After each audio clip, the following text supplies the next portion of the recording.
ચાલો ભાઈ 100 થી નાની સંખ્યાનો વર્ગ કરીએ. કોઈ પણ એક આંકડો બોલો. 100 થી નાની હોય એવી સંખ્યા. બહુ નાની નહીં લેવાની. આપણે 90 ની આજુબાજુ રહીએ. જેમ કે હું લખું 92.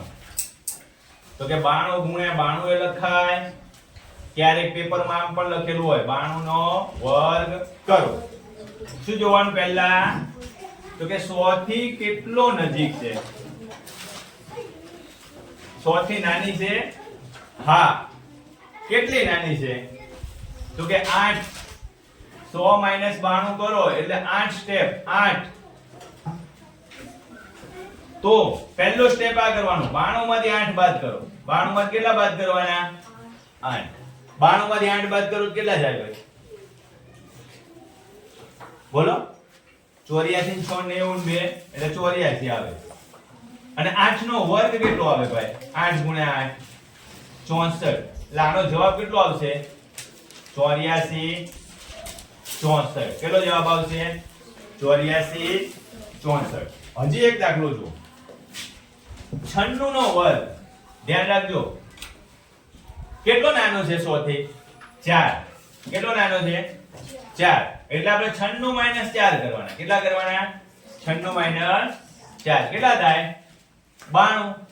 અને 92 ની પાછળ શું લખી નાખવાનું? 4 નો વર્ગ. કેટલા થાય? 16. તો આનો જવાબ શું છે? 96 નો વર્ગ 92 16. શું ધ્યાન રાખવાનું ભાઈ? બે વસ્તુ યાદ રાખવાની. એક વસ્તુ 100 થી કેટલો દૂર છે? 100 થી કેટલો નાનો છે? મેં 92 લીધા તો કેટલો નાનો છે? 8. તો 92 માંથી 8 બાદ કરો. 96 લીધા કેટલો નાનો છે? 4. તો 96 માંથી 4 બાદ કરો. તો 96 માં 4 બાદ કરો એટલે આગળ લખી નાખવાના 92. કેટલા બાદ કર્યા? 4. તો 4 નો વર્ગ લખી નાખો 16. તો જવાબ આવી જાય 9216. બરોબર? આનાથી નાનો તમે આ પણ લઈશું. ઘણી વખત તમને એવું થાય કે સાહેબ 89 નો વર્ગ કેટલો થાય? 89 ગુણ્યા 89 અથવા 89 નો વર્ગ કેટલો થાય? તો તમારે મને એ કહેવું પડે કે 89 100 થી કેટલો દૂર છે? 89 100 થી કેટલો દૂર છે? તો કે 11. એટલે 89 - 11 કરો તો કેટલા થાય? 78. એટલે પહેલો આંકડો કયો આવશે આનો? 78. અને કેટલા કર્યા મેં? 11. તો 11 નો વર્ગ કેટલો થાય? 121. આપણે 121 અહીંયા લખીશું. તો જવાબ આવશે 791. તો જવાબમાં લખી નાખો